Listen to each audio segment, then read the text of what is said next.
Okay, good morning po mga kaibigan sa EasyWorks Garage. At maingay yung aso ng kapitbahay natin. Tayin muna natin sila tumahimik ng konti.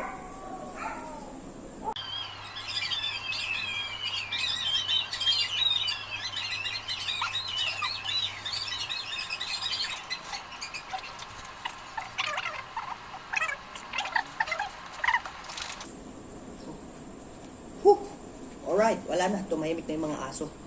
Okay, balik tayo. So, para sa mga kaibigan natin na wala pang idea dito sa mga pyesa na to, papakilala ko sa inyo. Ito po si starter motor. Tada! Starter motor. Tanging trabaho po niyan ay paikutin ang makina pag sinusian mo para umistart. So, yan. Ang mga indikasyon niyan, pag sira yan, pag-usapan natin mamaya. Ito po si alternator. Ito ang nagsisilbing charger. Siya nga pala mga kaibigan. Gagawin na lang natin basic yung mga salita na gagamitin natin. Hindi na natin gagawin technical o masyadong mahirap yung mga salita. Dahil may mga pyesa dyan na baka na hindi maintindihan ng mga ating mga manonood. Kaya gawin lang natin basic yung paliwanag para mas mabilis maintindihan. Napakasimple lang. So itong alternator, ito po ang nagsisilbing battery charger ng ating sasakyan. O yun yung pinaka-charger. Pag umandar na ho yan, umikot na ang makina, magpo-produce ho yan ng kuryente at pupunta sa battery, kina-charge niya. Ito po ang battery natin. Meron niyang positive at negative. So, ito ho ang ating digital voltmeter. Yan. Ito ay nagre-range lang ng 160 hanggang 250. Kung makikita ninyo sa mga videos ko, yung mga rescue operation, madalas po ito ginagamit pag yung nalolobatan, yung nire-rescue natin, para malaman natin kung alternator ba sira o battery ba. No? Paano mo ba malalaman pag alternator ang sira? Alam mo, nag-rescue ka. O, edi pa-startin mo muna. Lagyan mo muna ng malakas na battery. Siyempre, malolobat siya eh. Kaya nga nagpa-rescue, nalobat. So, lagyan mo ng malakas na battery, gamit ka ng jumper cable. Ganyan. So, positive, ikabit mo sa positive ng kotse mo. Yung negative, ikawit mo sa negative ng kotse mo. Tapos pa-startin mo. Habang umi-start yun, syempre, malakas ang power ng kotse na umaandar kasi yun yung nakastart na yung alternator, gumagana na. Kakargahan niya ngayon ng konti itong battery nung nalumatan. So, pag nakargahan, sabay start, segundo lang, no? Andar na yon.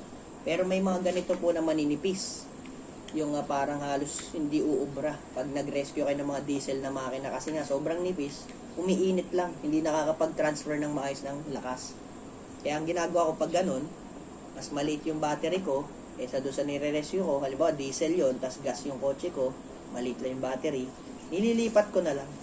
Kaysa gumamit pa ako nito, nililipat ko lang yung mas malakas na battery, pinatanggal ko na lang yung mahina.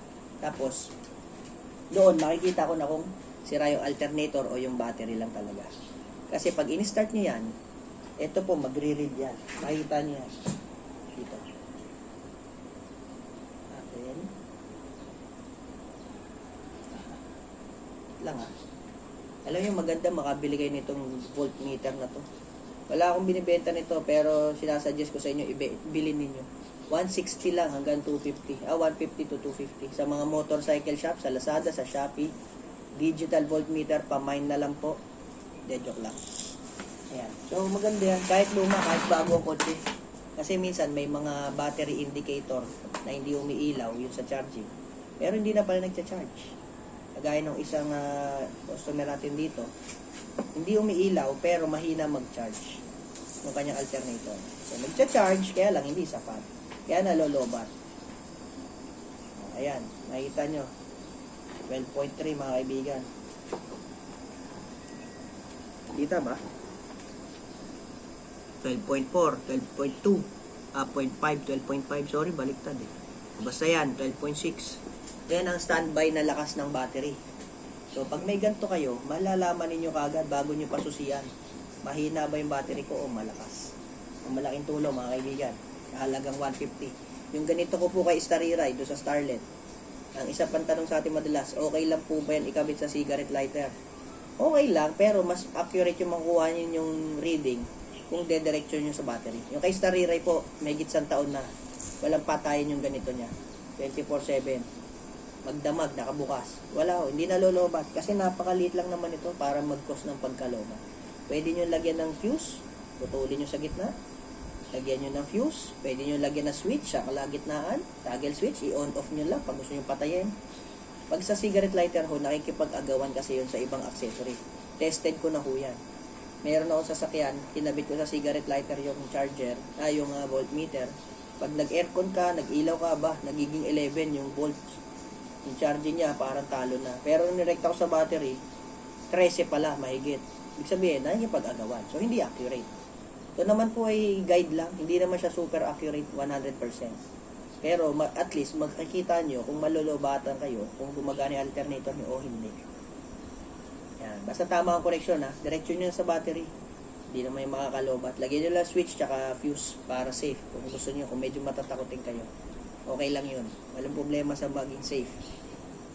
Better safe than sorry. Yun. Napakagandang kasabihan, diba? So, diyan, pag napay-start na yung sasakyan, at hindi tumataas ng 13.5 hanggang 14.5. Ibig sabihin, hindi siya maayos yung alternator. May problema. Kasi ang standby time nga ay 12.6 to 12.4 to 12.6. Sabihin, kung hindi ka lalampas doon, hindi mo na-charge yung battery. Diba? Bawa, sa umaga, 12.8, 13. Okay, nagagamit mo. Tapos sa gabi naman, nag-aircon ka, nag-ilaw ka, bumaba na ng 12. Eh, di talo na ho yun. Kaya alternator, ipacheck nyo. Ibig sabihin yung alternator nyo, pang umaga lang. So, naitakel na natin yung topic na yan nung nakaraan. Tungkol sa alternator ng Camry na pang umaga lang. No? Umaga, okay, nakakabiyahe si Pastor. Tapos sa gabi, doon na, susunod na start niya, ayaw na. Kasi nga, talo. So, hindi nag-i-indicate sa gauge yung battery meter o yung charging sign, yung pulang battery sa gauge. Pero pag ginamit mo na sa gabi, natatalo na. Kasi nagcha-charge siya, kaya sobrang hina, hindi sapat. So, pa-check niyo yung kanya, pinaltala ng diode, nag-okay na. So, basic na basic, maliit lang yung nagastos. So, ito naman si starter, mga kaibigan, lipat tayo. Ang mga indikasyon na may problema kayo sa starter ay yung isa, lagitik lang ng lagitik. Paano ba yun? Ito yun. Starter problem, kabit nyo yung negative dito. Yan. Tapos, lagitik lang ng lagitik. Ganito yun. Yan, nakaka-experience sa bahay ng ganun. Lumalagitik lang siya. Lapit ko, Ganito yun, mga kaibigan.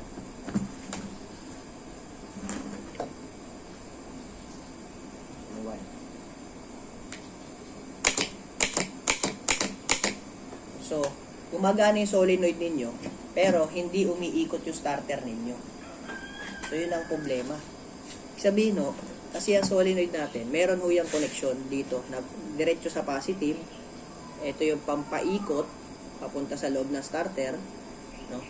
Yan. Ito yung lagi nakakonekta sa positive ng battery to. Live wire yan. 24/7, walang patayan. Ito naman, para sa pag-ikot na starter, konektado yan dito sa mga nasa loob na carbon yan. At ito naman yung para umabante yung pinaka gear ng starter natin. Ito. Yung nakikita nyo umaabante kanina yan. Kasi ang problema ng iba, umiikot pero hindi umaabante. So ito rin po yun. Solenoid. Papalitan nyo yan, re-repairin, titignan kung may loose contact o may putol na linya. Yan. May problema sa mga tumutulak sa loob, nilalangisan yan minsan. So, ang problema ng starter, minsan, lagitik lang. Tik, tik, tik. Minsan, pwedeng lobat, pwedeng loose connection. Pero basta ganun ho, either battery or starter. Huwag nyo papakilaman si alternator muna. So, gumamit kayo voltmeter or tester para makita nyo kung okay si alternator. So, ang starter po, isa sa mga problema niyan. Yung, pag sinusi ninyo, pinark ninyo, no? Pag susi ninyo, walang reaksyon. Kahit susian nyo, hindi man lang nagdidim yung ilaw sa gauges. Hindi man lang, umalagitik, walang reaksyon, as in zero. Tingnan nyo tong wire na to sa solenoid, baka nabunot, mga kaibigan. Yan, marami na akong na-rescue niyan. Wala daw reaksyon, sabi ko, lobat ba? Hindi po lobat. O sige, tingnan nyo yung wire na isang piraso sa starter, baka nabunot. Minsan ho kasi kaka-vibrate, nabubunot yun, hindi natin inaasahan. Check nyo yung wire dito sa solenoid. Ito yung pang-engage, galing susian to eh. Ganito yan, no? Yung negative, positive, ganyan. Pag may reaction naman na ganun, Pag sinususi, ibig sabihin buo ang connection, hindi ito nahugot. Ang problema ninyo, possible, ay mahina yung battery, loose yung connection sa battery, no? Maluwag yung terminal, o kaya naman dito sa loob may problema. Dito sa may carbon, no? Walang contact, puro lagitik, walang ikot. So ito naman, pag dinikita ninyo to, iikot yan. Tingnan nyo. Tingnan nyo, ha.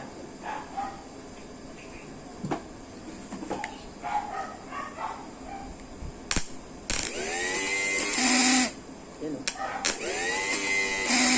oh, di ba? Umiikot, pero hindi umaabante.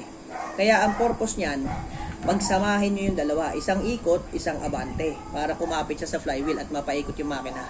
So ganito yon pag maayos ang starter ninyo. Kapit nyo yung positive, at okay itong wire ninyo ng solenoid.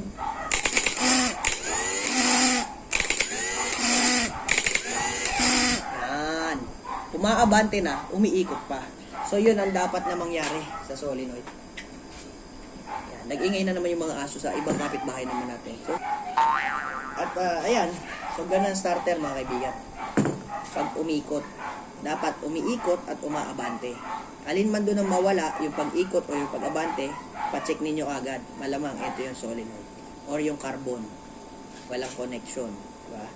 So ayan, pwede rin pag mabagal yung ikot, para kala mo lobat pero malakas yung battery, kahit salpakan mo ng malakas na battery. May mga nagtatanong sa akin dyan, Dok, pag umiinit yung makina, nahihirapan umi-start.